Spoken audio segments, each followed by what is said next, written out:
നമസ്തേ, സന്ധ്യാദീപത്തിലേക്ക് സ്വാഗതം. ഇന്ന് വൈകുണ്ഠ ഏകാദശിയെക്കുറിച്ചാണ് പറയുന്നത്. ഡിസംബർ 30 ചൊവ്വാഴ്ച രാവിലെ 7:50 ഏകാദശി തിഥി ആരംഭിക്കുന്നതാണ്. അന്ന് ഏകാദശിക്ക് ദശമി സ്പർശം വരുന്നതിനാൽ അയ്യസ്കോൺ തുടങ്ങിയ വൈഷ്ണവർ അടുത്ത ദിവസമായ ഡിസംബർ 31 തീയതിയാണ് ഏകാദശി വ്രതം ആചരിക്കുന്നത്.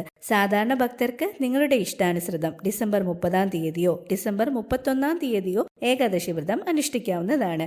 ഈ ദിവസം മഹാവിഷ്ണു ക്ഷേത്രങ്ങളിലെ വടക്കേ നട തുറക്കുന്നതാണ്. ആയതിനാൽ വടക്കേ നടയിലൂടെ പ്രവേശിച്ച് ഭഗവാനെ ദർശിക്കുന്നതിലൂടെ നമ്മുടെ സകല പാപങ്ങളിൽ നിന്നും നമുക്ക് മോക്ഷം ലഭിക്കുകയും സ്വർഗപ്രാപ്തിക്ക് കാരണമാകുകയും ചെയ്യുമെന്നാണ് വിശ്വാസം. അതിനാൽ ഇതിനെ സ്വർഗവാതിൽ ഏകാദശി എന്നും അറിയപ്പെടുന്നു. കൂടാതെ പണ്ട് സുകേതുമാൻ എന്ന രാജാവും പത്നിയും സന്താനലബ്ധിക്കായി ഏകാദശി വ്രതം നോൽക്കുകയും വിഷ്ണു കൃപയാൽ അവർക്ക് പുത്ര സൗഭാഗ്യം ലഭിക്കുകയും ചെയ്തു. പൗഷമാസത്തിലെ ഇതേ ശുക്ലപക്ഷ ഏകാദശി ദിവസമാണ് അവർ വ്രതം നോറ്റത്. ആയതിനാൽ ഇതിനെ പൗഷപുത്രത ഏകാദശി എന്നും അറിയപ്പെടുന്നു.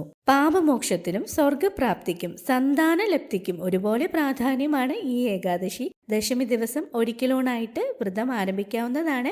ഏകാദശി ദിവസം അരിയാഹാരമേ കഴിക്കുവാൻ പാടില്ല. ദ്വാദശി ദിവസമാണ് വ്രതം അവസാനിപ്പിക്കേണ്ടത്. അന്നും ഒരിക്കലൂണായിട്ട് തന്നെ തുടരാവുന്നതാണ്. ഡിസംബർ 30 തീയതിയാണ് നിങ്ങൾ ഏകാദശി വ്രതം നോൽക്കുന്നത് എങ്കിൽ വ്രതം അവസാനിപ്പിക്കേണ്ടത് ഡിസംബർ 31 തീയതി ഉച്ചയ്ക്ക് 1:31 3:48 ഇടയ്ക്കാണ്. ഡിസംബർ 31 തീയതി വ്രതമെടുക്കുന്നവർ ജനുവരി 1 രാവിലെ 7:14 9:18 ഇടയിലാണ് പാരണ വീടേണ്ടത്, അതായത് വ്രതം അവസാനിപ്പിക്കേണ്ടത്. ഏകാദശി വ്രതത്തിന്റെ സമ്പൂർണമായ വ്രതരീതി, അതായത് അന്ന് ചെയ്യേണ്ട തുളസി പൂജ, അന്നത്തെ ഭക്ഷണക്രമം, അന്ന് ജപിക്കേണ്ട പ്രത്യേക മന്ത്രങ്ങൾ എന്നിവ ചാനലിൽ ഗുരുവായൂർ ഏകാദശി എന്ന വീഡിയോയിൽ ലഭ്യമാണ്. കാണാത്തവർക്ക് താഴെ ആരോ ബട്ടൺ ക്ലിക്ക് ചെയ്ത് വീഡിയോ കാണാവുന്നതാണ്. ഇന്നത്തെ വീഡിയോ എല്ലാവർക്കും ഇഷ്ടമായെന്ന് വിശ്വസിക്കുന്നു. നന്ദി, നമസ്കാരം.